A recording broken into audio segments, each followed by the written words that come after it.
전 세계가 선거를 굉장히 많이 치르고 있잖아요. 그 사이에 말입니다. 선거는요, 이변이 일어나고 또 이변이 일어나고 있습니다.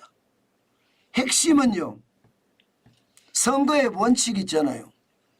민생을 등진 정부는 반드시 진다 하는 그 원칙. 그 원칙이 그대로 다 적용이 됐습니다. 당장 말입니다.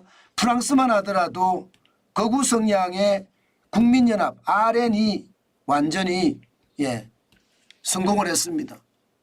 다시 말해서 집권당 르네상스가 패배했다는 뜻입니다. 영국도 말입니다. 보수당이 대패배했어요. 노동당의 최악의 참패라고 이야기할 정도로 패배했고요. 심지어 거의 독재국가나 다름없는 이란에도 말입니다. 대통령 선거에서 개혁파 후보가 대통령에 당선이 됐습니다. 그만큼 말입니다. 경제를 제대로 돌보지 못한 나라들 다 망가졌다는 거예요. 사실 프랑스도 말입니다. 러시아 우크라이나 전쟁이 터지고 나서 유럽 전체가 경제에 대한 고통을 겪었거든요. 그 고통의 결과 사실은 극우 성향의 국민연합에 대패배했다. 이렇게 볼 수가 있고요. 영국은 브렉시트를 단행을 했잖아요. 그 바람에 노동당에 대참패를 했다. 이란은 지금 핵개발에 대한 이란에 대한 제재가 전 세계가 난리잖아요.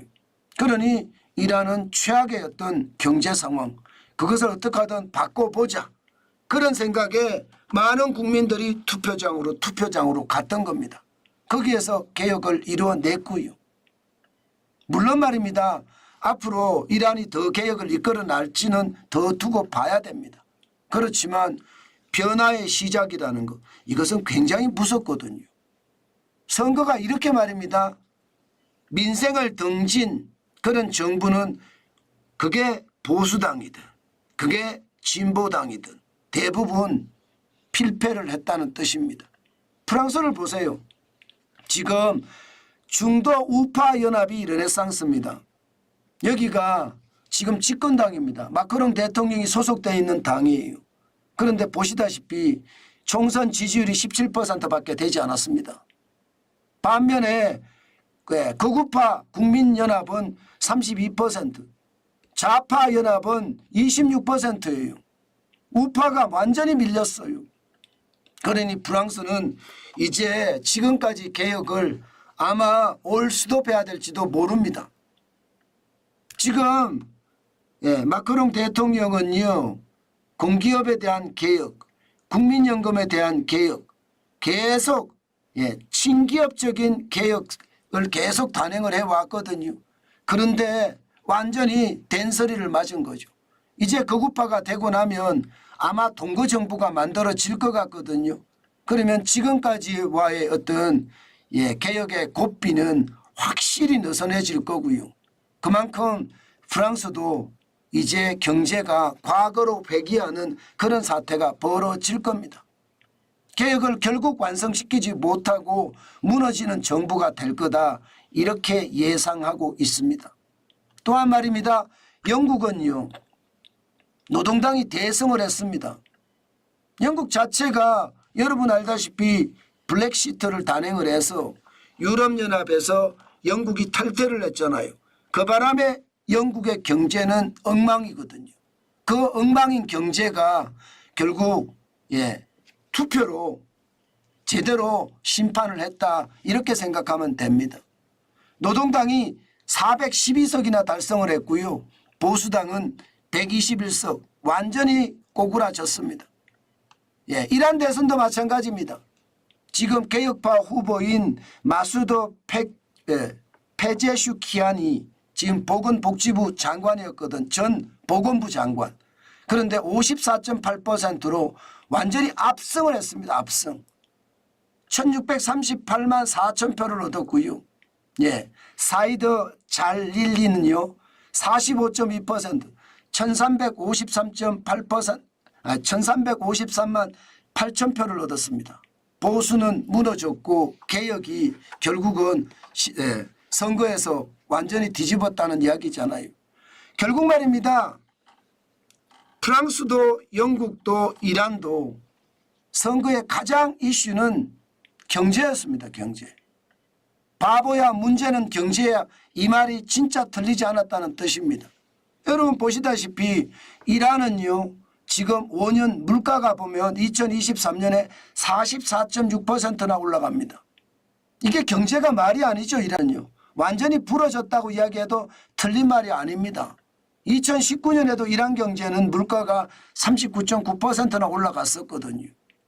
마찬가지로 영국도 물가가 6.8% 올라가고 있는 상태, 프랑스도 4.9%가 올라가고 있는 상태예요. 그러니까 아작이 날 수밖에 없었다. 저는 그렇게 봅니다.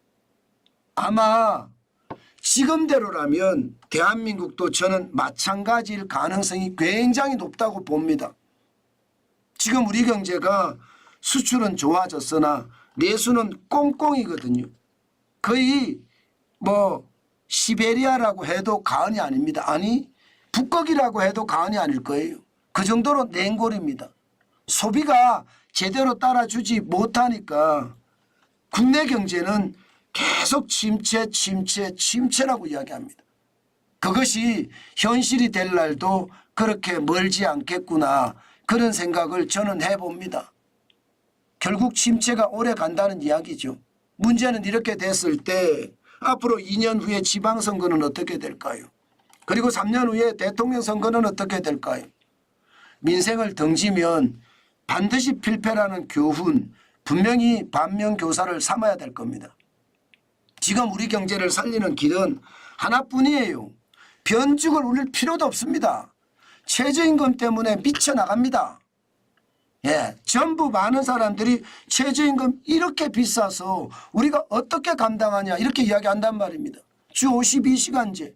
난 일하고 싶어요. 왜 나를 일하지 못하게 법으로 통제하냐, 이런 얘기가 나오잖아요. 바로 이런 부분들을 개혁을 해야 돼요. 중대재해기업처벌법, 안전사고가 나는 것 막는 것 좋습니다. 그러나 징벌적으로 계속해서 말입니다. 사람들을 옥죄는 거, 이거 개편해야 됩니다. 지금 이대로 간다면 변죽만 울리다가 경제는 회복도 못하고 완전히 꼬꾸라지는 그런 사태를 맞지 않을까, 저는 그런 생각을 해봅니다.